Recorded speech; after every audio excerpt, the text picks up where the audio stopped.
Hello, everybody. David Garibaldi here. I'm sitting in my studio at home, getting ready to do a little practicing today. And I'm here with David Ward and Musicians on the Record, and we're going to talk about some stuff.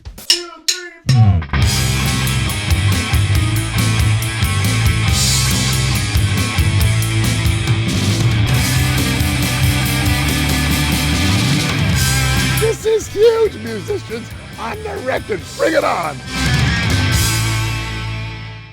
Hi, welcome to Musicians on the Record. I'm David Ward. You've heard the music, now hear their story, and you've definitely heard this guy's music.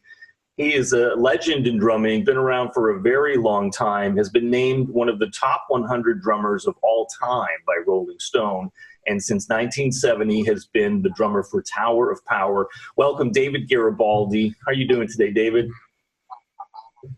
I'm well, David. Thank you. All good, man. Yeah. Beautiful California. It's nice. Yeah, so you mentioned in your email when we were corresponding that you were rehearsing with the Tower of Power. Can you give us a glimpse, a sort of look into what is that like, rehearsing with that band, and what your role in it is? I guess we call it the Million Gig March. So, because we're always doing something, we're always working. So, kind of in the middle of everything, we decided to have these rehearsals. And so this is our 50th year. So we're doing this big 50th year anniversary show here in Oakland on June 1st and 2nd. So we have a new recording that's coming out as well. So a whole bunch of things are going on. So we decided that we would rehearse and learn a bunch of new material and kind of like make major changes to our live show. And so we rehearsed in Sacramento for a week. We did 5 days of rehearsal, 7 hours a day, the Tower of Power style. That's what we do. We've always done things like that. And put together a bunch of songs and, kind of figured out how we're going to use them. And so we're going to start performing them this week. Okay, amazing. So these are new songs then that you are forming, developing. It's not just the old songs, the standbys, and rearranging them. These are new. Well, it's all of the above. So we're doing some brand new stuff that's coming out on the recording. And then some songs that we've really not performed in a long time. Okay. And a couple that we've never performed live. So plus, we're going to be kind of mixing all that up with the stuff that we've been doing. So it makes for a very tightrope walking sort of situation, but it's good. Everybody's good, man. This is how we do things, That's fantastic. 7 hours a day. That's incredible. Can you give us a glimpse of some of those songs that you've never played before, haven't played in a while, that you're going to be playing? We're doing some stuff. We're doing this. There's an album that we did in 1975 called Drop It in the Slot. Mm-hmm. So we're doing like a medley sort of a bunch of songs from there, On the Serious Side, Wonderful, Marvelous, Drop It in the Slot, stuff like that. So, kind of connecting those things and, like we Tower style, we kind of weave everything together in some weird kind of way. And, And so what's your role in those kind of rehearsals, David? Is it you guys tell me whatever you want me to play, I'll play it? Or are you more hands-on, I think we should do it this way, or let's try it that way? How does that go? Well, we're basically a hippie collective, like we're kind of old dudes who are, like hippies and stuff. So we have this kind of democratic way that we do things always. And so, we have a leader, of course, our leader, Emilio, he kind of runs the show, and then everybody gets input. Everybody has input. And so it's a very interactive, sort of a deal. Yeah. And how many folks in the band now? 10. 10. Yeah. That's a big band, right? It's Tower Power, horns. That's right. So, and then with the, this new recording we got coming out, which actually turned out pretty good. We recorded 28 songs. Oh my God. Wow. So it's all coming out this year. The record company, Mac Avenue Records, is releasing both CDs. It's called The Soul Side of Town, and it's going to be volumes 1 and 2. That's great. So it turned out pretty cool. So Joe Vanelli, who is the brother of the famous singer Gino Vanelli, we recorded at his studio in Los Angeles. He co-produced it. So sonically, it's, pretty stellar. Musically, pretty stellar. So it's pretty cool. It's really good playing. Some different stuff for us. Just a project. How did that get to be 28 songs? You just had 28 songs in the tank, you guys did? Well, if you haven't recorded for 10 years, okay, you get a backup. Right. It could have been 40, right? So, exactly.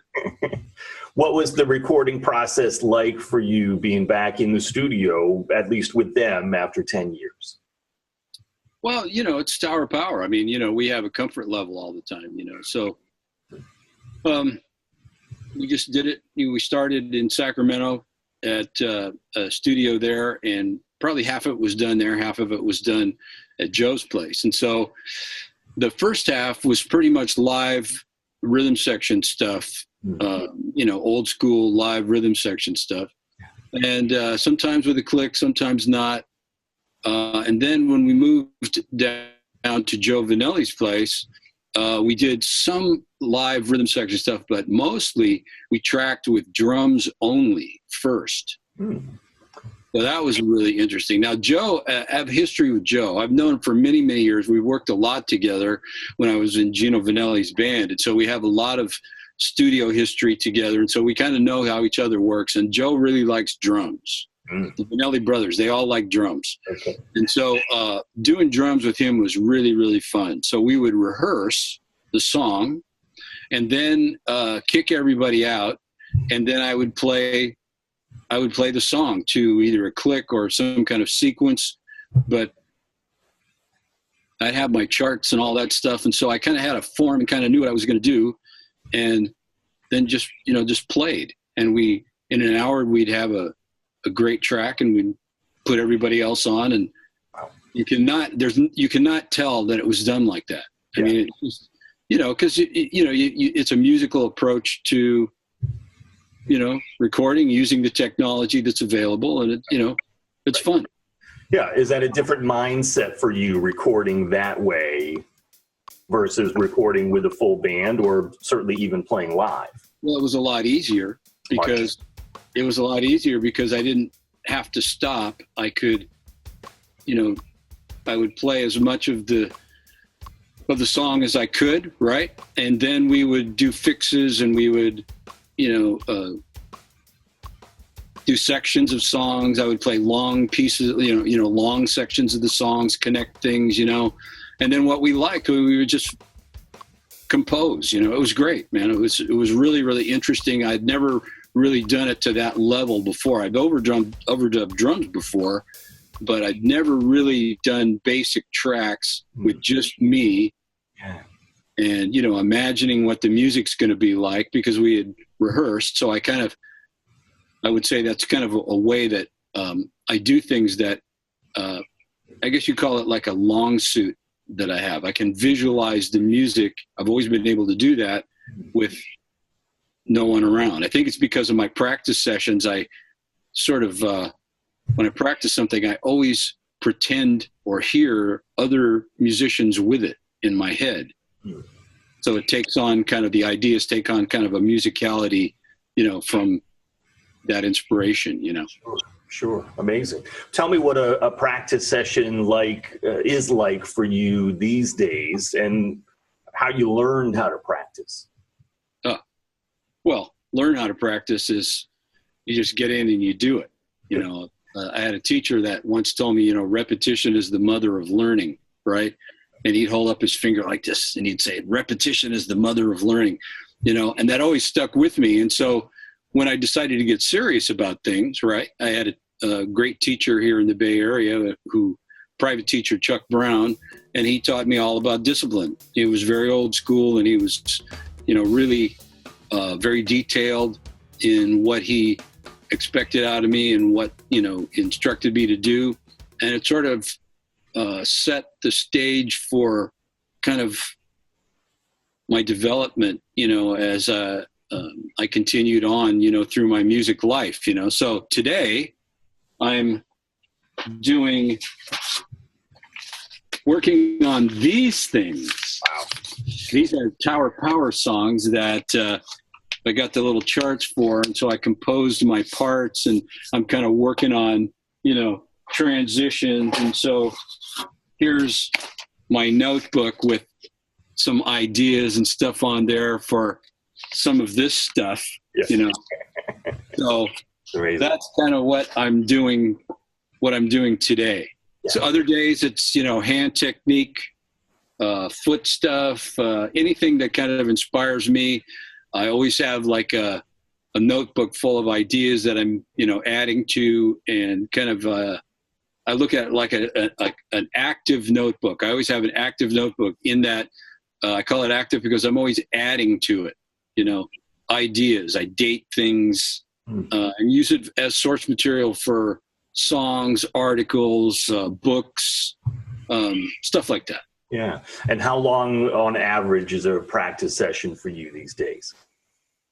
It depends on what I have to do and how much time I have, and how much time I want to spend. I don't know. I think my practicing is a lot more efficient now. I can get a lot done in a short amount of time, and I don't beat things to death. If I feel like I'm reaching an end with my concentration, or I'll just take a break. Like yesterday, I had 3 practice sessions. So I guess maybe they were probably 45 minutes, half an hour, 45 minutes. Maybe one of the sessions was an hour, but then I came back and I revisited the same things all day. Okay. Interesting. So I'll do that kind of often when I'm trying to learn something. I just kind of go over it and over it until it sort of clicks, and things kind of gel, Right. And then, of course, when you get out to perform, it's going to end up being different, right? But I always like to have an idea of where things are going to go, like especially with Tower, because our music is very orchestrated. So, it's a combination of orchestration and improvisation. Right. And so it's a lot more improvisation now than it was years ago, where everything was pretty orchestrated and I had very composed parts and things like that. So I sort of do the same thing now, okay. But in a looser way. Yeah. And that's only because you've got the foundation down that you can improvise like you do, right? Yes, yeah. I still like, still play the songs the way that they're supposed to be played, but sometimes I'll kind of change the parts from top to bottom, to make it things more, to kind of update things and kind of reflect where I'm at currently, and, things like that, so it's a work in progress. It's always like a very fluid sort of a deal, I mean, I see you as such an accomplished drummer that I imagine can play anything. But sometimes when I talk to guys that may not be the case, I don't know. Is there anything that you can't play yet or are working on, or still like, I need to get this or practice that? Well, I need to get everything. Okay. So, I work on everything, and I can't play everything. I have a lot of influences and stuff like that. But, the stuff that, whatever you're doing currently is usually kind of the stuff that you're doing best. And then you have to sort of put everything else on the back burner. If you're the kind of person, though, the kind of drummer who has a very varied musical menu all the time, you go from one style of gig to another style of gig, then things stay pretty oiled up, But if not, like with Tower, that's the only gig that I do. It's really the only one I'm interested in doing because I love doing it. But the thing about it is that there's a lot of influences in our music. So all the things that I work on in my practice and all that stuff and all the other things I do always somehow show up conceptually or some kind of, in an inspirational sort of way, the music that happens with Tower. Everybody in the band has a very varied musical tastes. Mm-hmm. So we have a lot of jazz heads in the band. Everybody loves world music. Everybody's Latin music, classical. Whatever it is, everybody's into it, so that sort of makes a very interesting sort of stew, if you will, of our music. That's kind of how we do it. So there's a lot of things that you're listening to when you listen to Tower music, a lot of things that inspire it. Yeah. You talked about the inspiration. Can we go back to more of the beginning? Because I'd love to hear more of your story of how did you fall in love with music and the drums in the first place? Well, I was in school, the teacher comes around, I think it was the fourth grade, the band teacher comes around, who wants to play an instrument? Or, kids raise their hand, So what instrument would you like to play? And finally, when they got to me, I said I wanted to play the trumpet. That was the first thing I wanted to try, trumpet. Well, David, we have no trumpets left, but we do have a violin. Okay. So I tried that. And of course, it sucked. So no offense to violin players, but that just wasn't for me. So tried it for a little bit. It didn't work. And then a couple of years later, I was like 10 years old. I got the idea that I wanted to try the drums. My parents always had music going on in the house, and they used to sometimes would play this recording called the Saber Dance. Okay. And so it was very percussive, and a lot of stuff was, happening in this music. And I thought, well, this is pretty cool. That's my recollection, right? So I asked the music teacher at school, could I try playing music again? I'd like to play the drums. I said, sure, And he was a very volatile, emotional man, really good with kids, but liked to yell. He was a yeller. He was a yeller, old yeller. Old yeller. And so I remember I used to hide when it was time for my music lesson. I was so bugged with him yelling all the time. I used to hide in the bathroom at school, and he would come and look for us. I wasn't the only one. Yeah. The whole band was hiding. So I wasn't the only one that was not liking that. But, I'd go back and do my lesson. He'd pull me out of the bathroom. I'd go hide in the boys' bathroom. And so he'd pull me out of there and I'd do my lesson and that kind of stuff. And that's how kind of everything started. I just began that way very slowly. And it's amazing. It's amazing you didn't give up with that kind of experience, with, kind of a traumatic kind of teacher like that. So some folks just say, I'm out of here, right? Well, then in high school, I had a fantastic music teacher who was really great with us. But going back to that elementary school teacher, his band's always got awards. They were always very disciplined and all that stuff. So, that was part of his thing. He's a disciplinarian, and the band's always played well for the kids' age and all that stuff. So he was a decorated performer. It's just I didn't like getting yelled at. I don't know who does. That's right. But anyway, I stayed with it. And in high school, I had a great music teacher, and that's where I began playing the drum set, How was that? How did your folks handle that, of like your beginning passion for the drums? They were always cool with it. They were always really great, supportive. My mother loved music. She played the piano, and, the families, I had an aunt or sister who had also played the piano, and they'd sing when we'd family get-togethers, have these little sing-along things, so that was kind of cool, And so in high school, I remember I was getting ready to graduate, the band teacher came to me, and they had an assistant by then.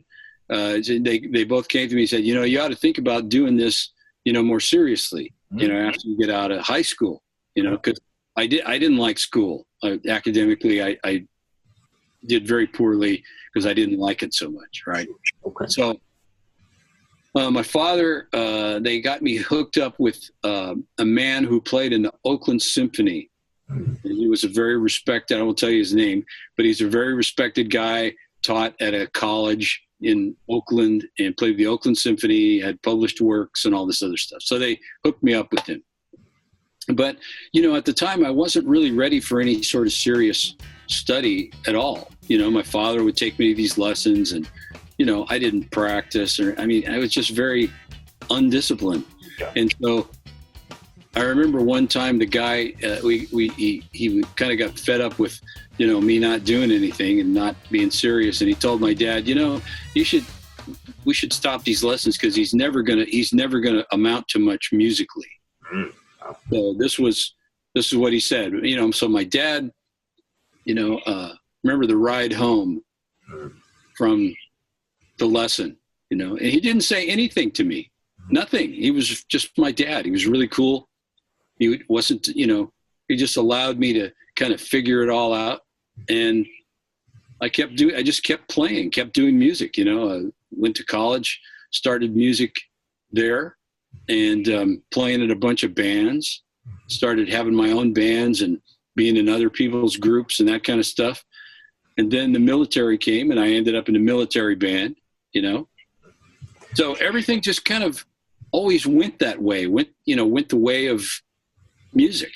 Yeah. You know, I worked in a butcher shop, I think, when I was in high school, and then thought I was upgrading, so I moved to a chicken ranch, right? Right, sure. It didn't last very long. If you ever worked on a chicken ranch, Yeah. you know, that taught me, you know, that to stay with the drums. Good motivation, right? Yeah. So everything just kind of developed from there, and it's always been music since I was 10 years old. That's all I remember, you know. My life has been around music. Amazing. And who were you listening to at that time, David? Because it sounds like that teacher may not have been the right fit for you, but you were doing your own thing. Who were you influenced by musically? Well, you know, you listen to the radio. I mean, it was radio music, you know, radio was very popular. So, you know, all the kids that, you know, listen to pop music on the radio, that kind of stuff.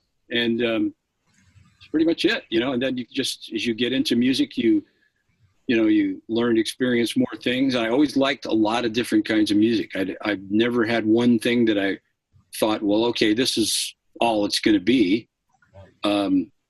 I just always liked, and still do, like listening to lots of different stuff, you know. Yeah. And it's kind of continued that way. Sure. And how about drummers for you? Who are your main inspirations drumming-wise, David? Well, main inspiration, I guess, one inspiration was my college teacher, Mr. Graves. He was a drummer and still alive, really cool guy. He's the guy that said to me, repetition is the mother of learning, and held up his finger like that. And still alive, really, really a great man. I learned so much from him. And then, you know, I was also like, kind of, I guess my first professional gigs were with a big band. Professional gigs, money-making gigs were the big band, right? And so I always dug big band music. It was just kind of a way that, you know, kids were always doing that kind of stuff when I grew up, you know, because jazz education was part of how you learned music. You know, there wasn't really a rock and roll thing yet. Rock and roll didn't have any respect yet, and it wasn't really a credible way for people to learn, right? You know, that was my email. Yep. You know, people to learn, right? So, Sonny Payne with the Count Basie Orchestra, you know, I remember seeing him with Count Basie live and how cool that was, you know, how with the energy that he played with. I like a lot of big band guys, Jake Hanna with, you know, Woody Herman, you know, guys like that. Jazz drummers, of course, you know, you're coming up, Tony Williams, you know, Elvin Jones, that kind of stuff. Yep. All the James Brown guys, you know, because when I first heard James Brown, that really gave me some focus, some direction. I thought, okay, I want to play like that. Right. That was the first time really that I think that I ever decided, okay, this is the way I'm going to go in that direction. Mm. And so Clyde Stubblefield and Jabo? They weren't in the band yet. I think it was Clayton Fillmore. This was like when I saw them, it was the same band that was on Live at the Apollo. Okay. And I think that was 1962, something like that. So when I first heard them, it was 1965, I believe, at the San Jose Civic Auditorium here in San Jose, California, here in the Bay Area. And it was that same band. So that really grabbed you, it sounded like. And that, I mean, you are well known for your funk drumming. It sounds like that's part of what started that passion for funk drumming. Yeah, just something that really excited me. So I always tried to, it was kind of, I don't know, I just got the idea, okay, well, let me take this somewhere, all my friends, they were, it was kind of you could sort of decide which guys were making decisions as to what levels of music they were going to head into, what things they were going to do. And so that's kind of where I went. A friend of mine, he went another way. He wanted to be a jazz musician, ended up playing with the Don Ellis Orchestra and all this other stuff. So he was a really, really great player, but his thing went another way. And so, you went to college and to the military. When was that time that you made the decision, David, that I want to go for this, I want to do this musically for a career? 17. 17, that was it. And what was the dream at 17? What did you want it, where did you want it to go? I don't know that you think about it like that. Okay. I just knew that I was going to play music. And after I did that first gig with, it's like that big band, it was on the back of a flatbed truck out in front of this music store here in Livermore, and I got paid. And I'm going, oh, this is really cool, right? And there was all older guys in the band, and they got me in the union, which I thought was really a cool thing. I had my union card, since I was like, I don't know, 17, 18 years old, right?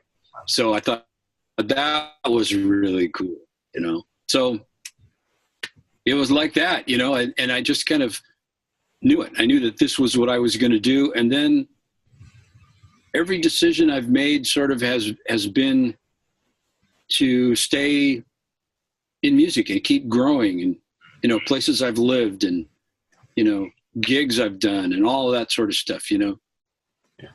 When you made that decision and you went for it, what have been some of the biggest challenges and obstacles that you've gone through and that you've overcome and learned from?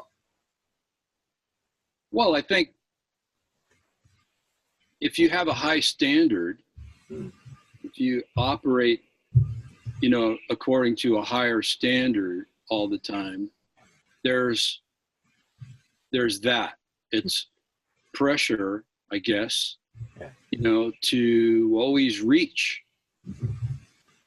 And so I used to really beat myself up when I didn't live up to,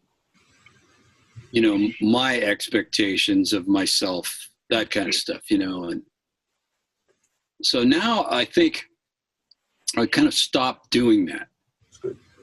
So I kind of like take it as it comes, no matter how much pressure there may be in the situation or how much, whatever the challenge is.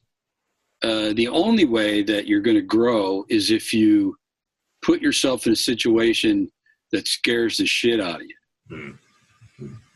So there's always those moments, where you wonder, wow, can I do that? Yeah. So those are the moments kind of that, when you're faced with that, you can either walk away from it or you can walk toward it. Right? Yes. So if you want to grow, you want to walk toward that challenge. Right. Can you give us an example of one of those early challenges that was scary like that, but you walked towards it? I would have to say that probably all of this is like that. Yeah. I didn't want to just play the drums. I wanted it to be really good. And I want to elevate what I do all the time. So that in itself, creates an atmosphere of, okay, man, let's do this, and so I've kind of learned not to turn my back when there's a challenge that I know I can meet. If you turn your back on it, you'll know that you should have done it. There's that moment, that decision moment right there where, okay, I can do this, or I can walk away and not have the stress of having to put myself in the situation, Yeah. But I agree. There's growth that comes from that. There's a certain level of anxiety that can help us grow. If it gets, they said, if you have anxiety about stuff and, you're stressed about it, it's because you care about it. Right. Yeah. So you care about it. And so that's a good thing, but you want to have perspective too, So if you have anxiety and stuff about it, that's just like, that's like the clouds in the sky, the weather, if you can view it like that, it's going to change. It's not going to stay. It's only going to stay the same if you grab onto it and allow it to stay the same. If you know what I mean.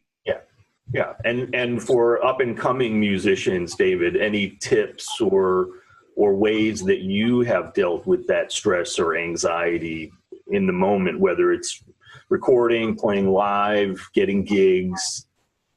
Well, the first thing I think is just get to work, There's not a secret to genius. Some people say that, like genius is self-attained.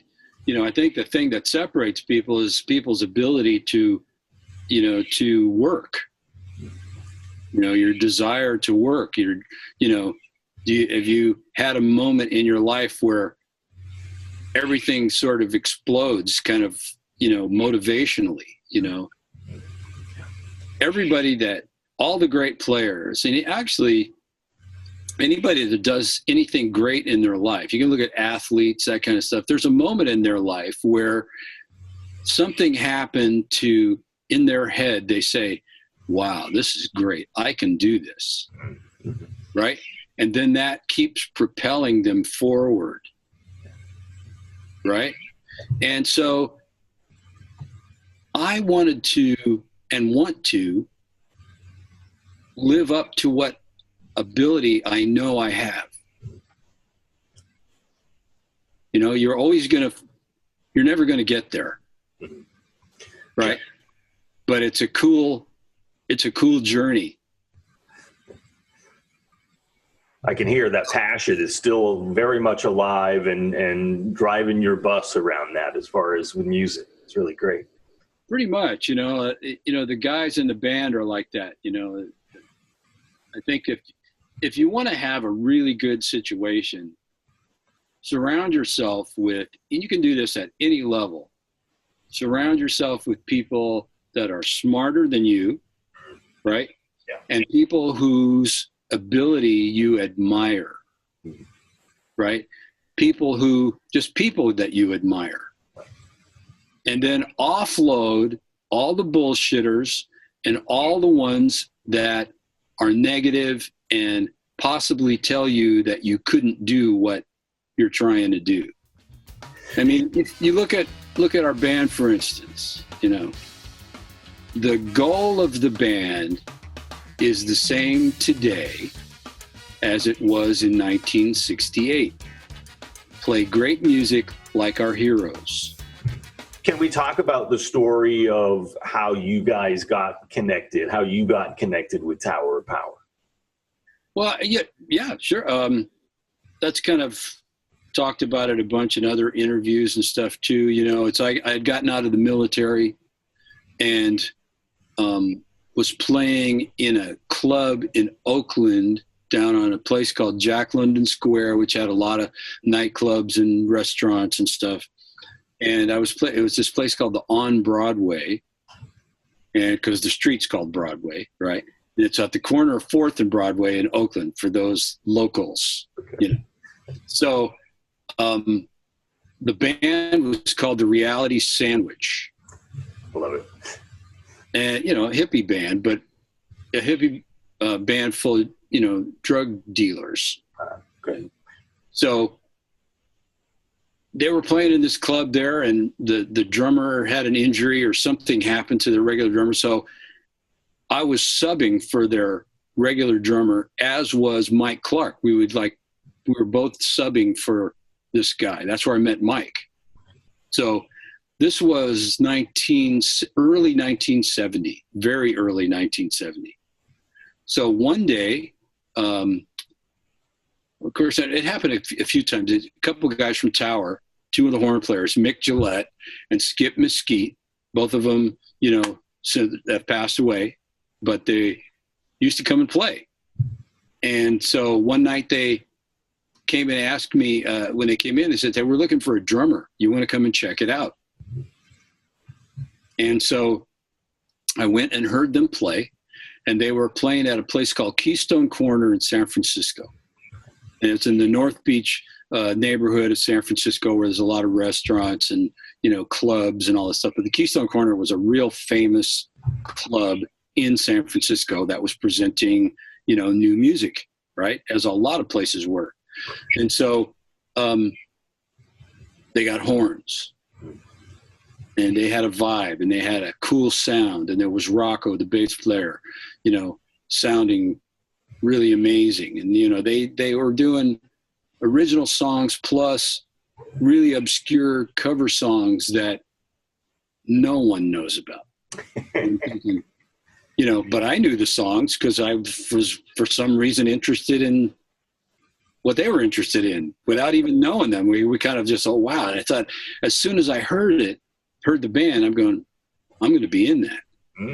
I was never a thought that I wasn't going to be. And I hadn't even been asked to be in it yet, you know. So they had won this record deal at Tuesday night Battle of the Bands called Sounds of the City. That was in San Francisco at the Fillmore West, Bill Graham's place.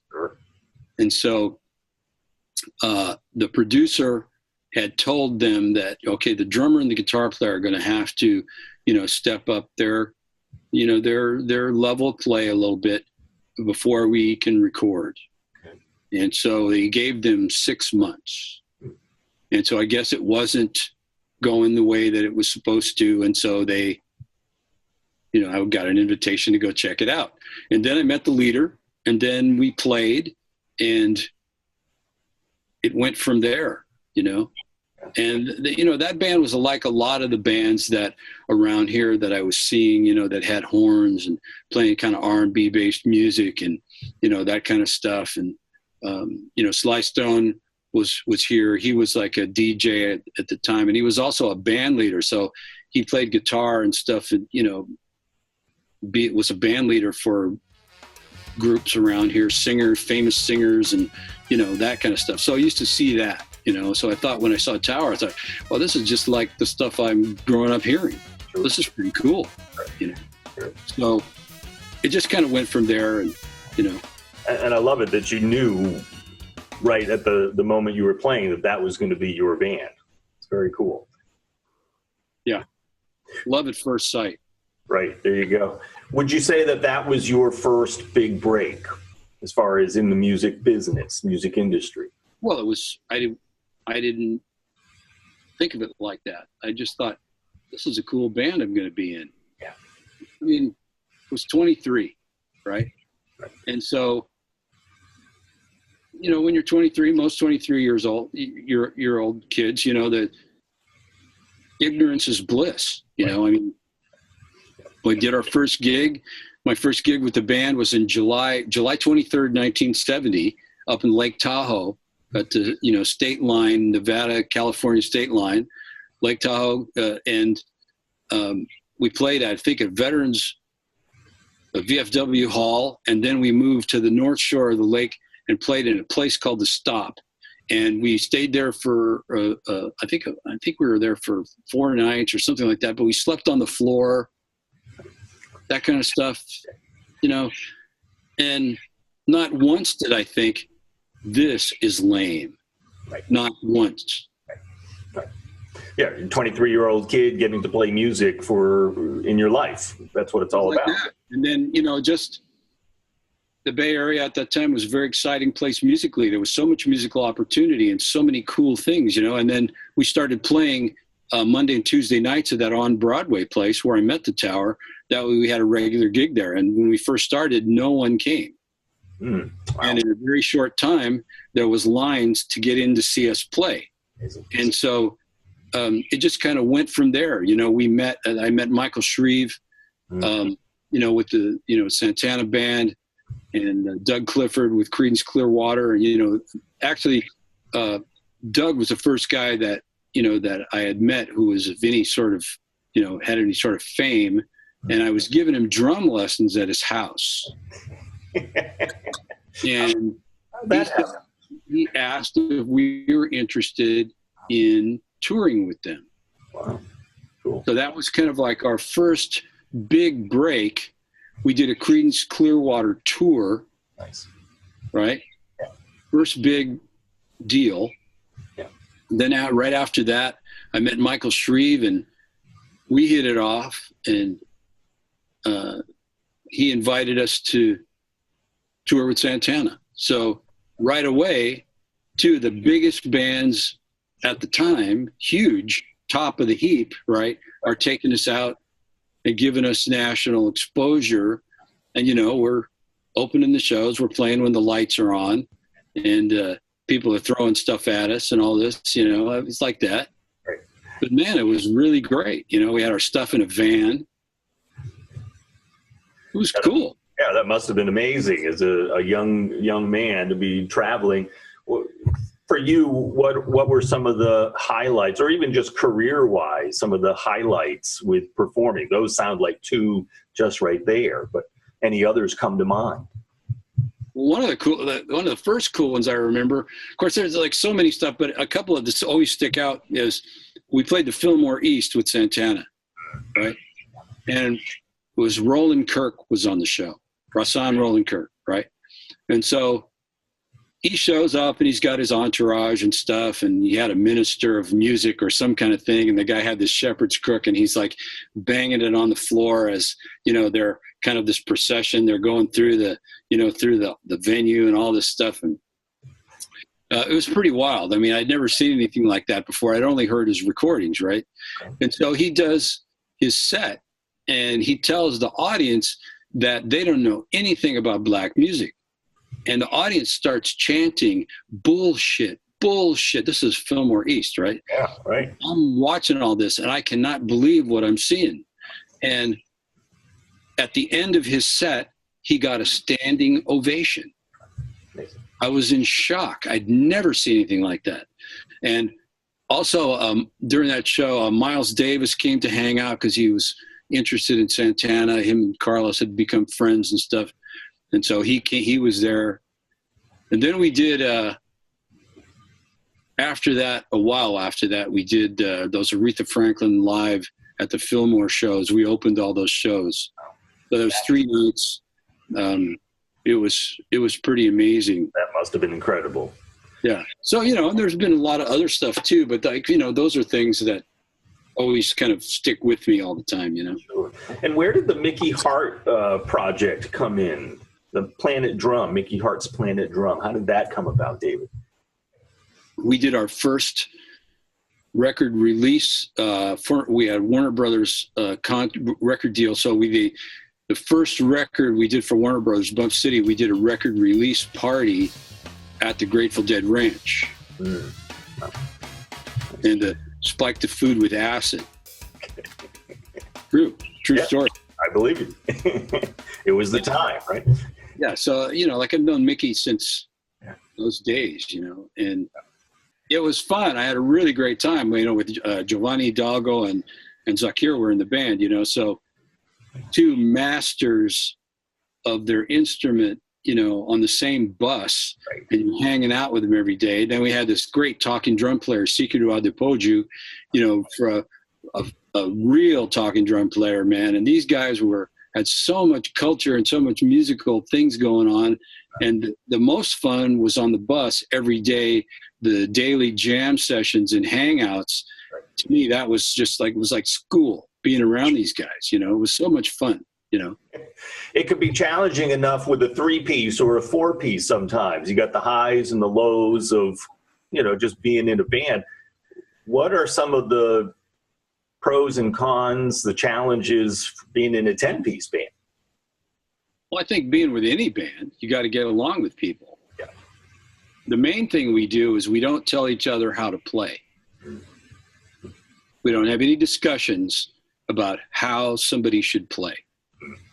We have tower music that we play, right? And everybody that comes in the band likes the music and likes the structure of it and doesn't mind the structure of it, and can function within a structure. So Emilio, the leader, he doesn't tell people how to play. He lets everyone find their way.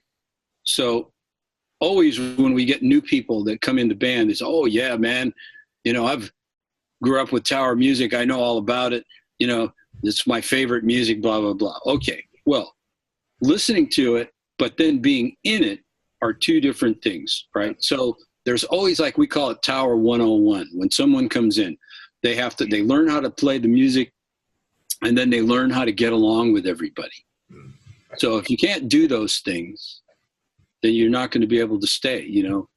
We had one guy was in the band, a rhythm section player. We wanted him to play a certain way, stylistically, and he didn't want to do it. So that didn't work. Right. Yep. And we spend so much time together that you have to get along. It's a family. So we all have the family stuff too, little bitch fits and all that stuff. We have all of it, Right. But we went from being a band to being friends in the beginning. Then we went to being a family, right? And then now we're an organism. And you not only have to have your chops to be able to be in the band, but you also got to be able to hang. And the nature of those relationships are so important, right? You have to have social chops. You got to be able to, interact with people, enjoy people. Now everybody gets to do their thing. I mean, it's not like you're ordered to show up at a band dinner. Mm-hmm. I mean, it's just like anything else. I mean, there's guys in the band, some guys are closer, with others, Yep. right? It's like that. That's right. At 10 people, you're not going to be able to, but it's a family atmosphere. We travel all the time together. We eat together a lot, spend lots of time together, so you got to get along. Yeah. And I think that's a powerful message for a lot of folks. It's about the music, but it's also about the relationships. Of course it is. And if you have weird habits, like, alcohol or dope, and we've gone through all of it, if you want to ruin your life and ruin your creativity and really ruin everything, get drunk or get loaded. Yeah, it's the myth that that's what makes the music, but it's not really, right? Well, there's a commonality in it, because everybody's getting high, so everybody kind of sticks together. And then if you're the one that's not getting high, then you're the one that's trying to wreck the party. Mm-hmm. The way it goes, right? Exactly. And so with my guys, our little group of people, we went through all of that stuff. Guys losing everything, and that kind of stuff, and impacting their health and their family lives, and hitting bottom. And then rebuilding, waking up and stopping that, and then having the discipline and the guts, the courage to move forward without it and rebuild their lives again, So now, instead of getting loaded before the gig, we pray together. Nice. That's serious. Yeah, that's great. It's very different. Right. A lot more peaceful. Right. A lot different from the 60s and 70s, right? That's fantastic. But that spiritual bond, that's part of the family, it sounds like. That spiritual bond with you guys. It's great. Yeah, it is. Wonderful. Nice. Can we talk a little bit about, in addition to your playing, you are an amazing educator as well. And I haven't had a chance to look into it much, but Dom was telling me about your book, Future Sounds. How did you get into the education piece with drumming? And how many books is it now? You got a bunch of books, right? Yeah, I'm not sure how many there are. There's quite a few. If you write them long enough, the count adds up. But I always admired teachers as much as I admired players. So, you grow up and you have players who, you kind of model yourself after and who inspire you. I was like that. I had that teachers like that. And I always thought that teaching was really cool. And I always thought that playing was really cool. The whole thing. Right. So, it kind of went from there. I always wanted to be this teacher-player sort of person, I always thought that I realized how important a teacher was, and especially the ones that know how to mentor you. Right.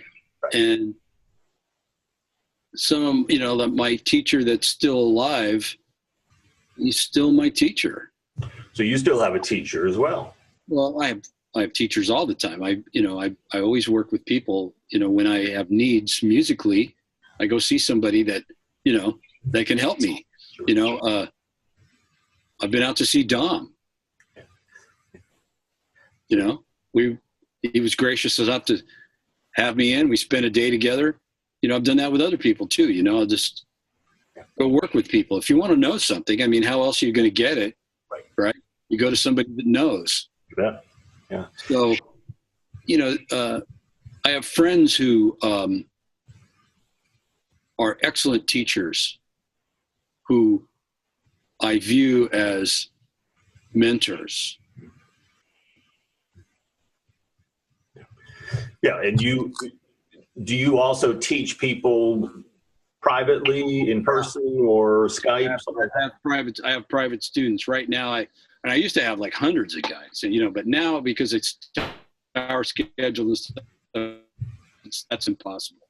So I teach a couple times a month at Dub's Drum Basement here in the area. It's a new drum shop, and so I go in there a couple times a month, and I've been doing that for a while now. It's really cool. A really great little shop that's growing. He's going to have to expand pretty soon.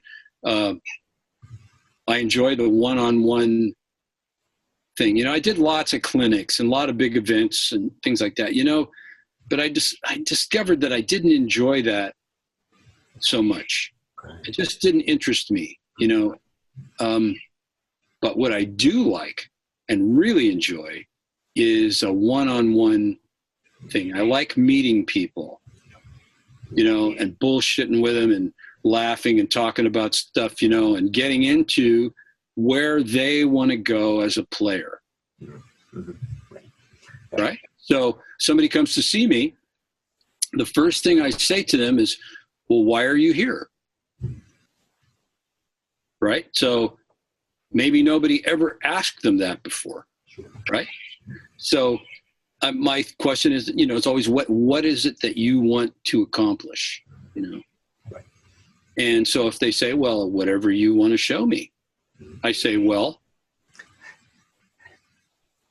I want to know what you want to do. And then it makes them think about it, because I think that's what it's all about, is helping them kind of uncover what it is that they want to do, helping them get to that place, right? Helping them to even see it's possible, right? Sometimes the lessons are like, therapy sessions in a way, because you have to encourage people. You have to get kind of on the level where they are, right? and you have to somehow inspire them to get out of their own way so that they can enjoy themselves and have fun and get, close to the dream that they have. Yeah, so really motivating, helping them, inspiring them for their goals and dreams. I think it's, the teachers who have meant the most to me, that's what they did for me, is they stood by me when I needed it, and they were up my ass when I needed it. You know what I mean? So I think that a teacher like that is a real asset, because, drumming is more than paradiddles. Right. It's way more than that. Sure. Mm-hmm. Where is your head at about stuff? Where is your head at about you, where you're going, that kind of stuff? How do you think about what you do? How to think. I mean, there's also so much science out there, that modern science about what we can do cognitively to improve our ability to learn, our ability to, grow, right? Our ability to interact with the thing that we're trying to do, so that we can get out of our own way, so to speak, and really get something done. And are we talking about something like meditation, or just kind of that? Meditation is good. Yeah. That's a really good thing, man. It takes the edge off. I do that, on a regular basis. Okay. Great. Any specific type, or just your own thing, David? Well, classic meditation is, sit quietly and relax and focus on your breathing. Sure. Right. Mm-hmm. I mean, that's, when your mind wanders, you go back to your breathing. Right. Do that for, 15, 20 minutes, 10 minutes even, it's like recharging your cell phone. Some days when I have, I'm stressed out about stuff, I'll do it 2 or 3 times. And the mind will wander, right? That's part of the deal, right? Of course. You can't tame it. Yep, can only manage it and work with it. So I imagine you're not yelling at your students, it sounds like. I'm guessing. No, right? No, not so much. Yeah. There's a lot of some really, really great people that I've been working with, that's just so much fun to be with them. They're great people. They're just like you and me. They want something cool in their life. Sure. I just want to help them get to where they want to go, Yeah, it's awesome. Can we also talk about some learning lessons that you've gone through? Part of this show is working and learning from guys like you who have been doing it for so long around the business of music. And what would you recommend for someone to have, not only their chops and their social chops in order, but their business house in order around music? Well, save your money. Good advice. Yeah. I'm serious. When you're 70 years old, you're going to be glad or you're going to regret your saving habits. It's really important. When you're young, you don't think about planning for anything, and having, like a good financial structure in your life, learning how to, save your money and, managing your money, managing your household, if you will, it's really, really important, And how do you balance everything, David? Because it sounds like, incredibly busy with Tower and everything that's going on, recording, performing. How do you balance that with playing, with business, with your personal life and health? Well, I have a really good family. My wife is really cool. My boy, he's fantastic. My daughter, terrific. Great people. When I leave to go work, my wife says, "See you when you get back."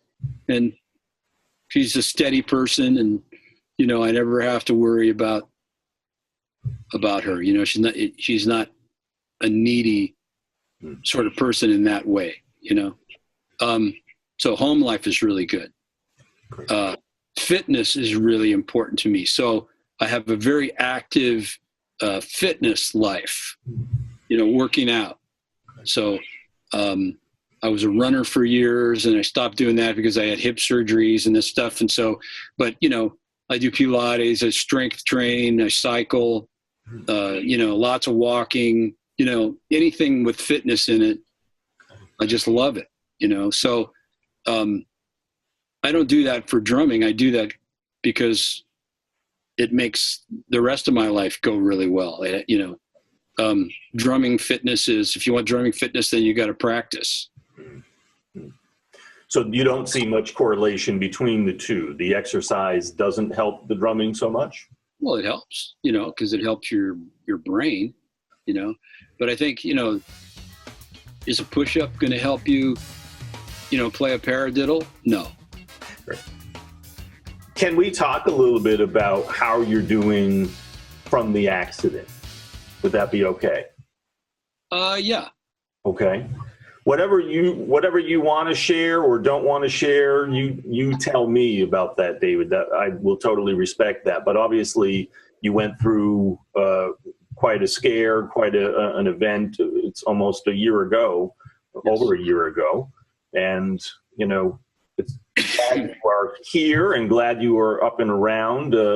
You and your bass player, Mark. But what would you want to say about all of that? Well, you know, I'm not going to go into like a lot of detail about it. You know, I'd just rather not.